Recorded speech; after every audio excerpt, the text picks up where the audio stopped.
जंगल में सियार भूख से इधर उधर भटक रहा था। वन में घूमते घूमते सियार एक जगह पर आया जहां उसने हाथी को देखा। हाथी को देखते ही सियार के मुंह में पानी आ गया। सियार हाथी को खाने के बारे में सोचने लगा।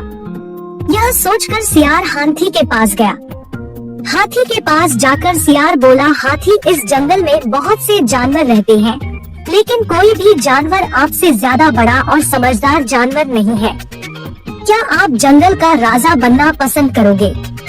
सियार की यह बात हाथी को अच्छी लगी। हाथी ने सियार को जंगल का राजा बनने के लिए हाँ बोल दिया। हाथी के हाँ बोलने पर सियार ने बोला, आप मेरे साथ चलो।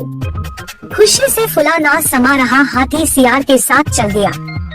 सियार हाथी को एक तालाब के पास ले गया। सियार बोला, आप तालाब में नहाने के लिए उतर जाओ।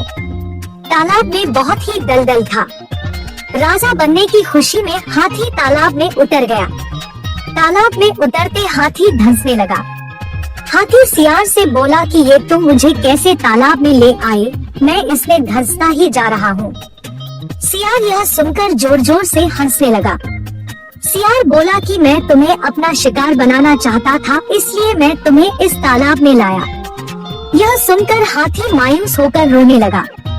हाथी ने तालाब से बाहर निकलने का बहुत प्रयास किया, लेकिन बाहर नहीं निकल पाया। धीरे धीरे हाथी दलदल में धंसने लगा।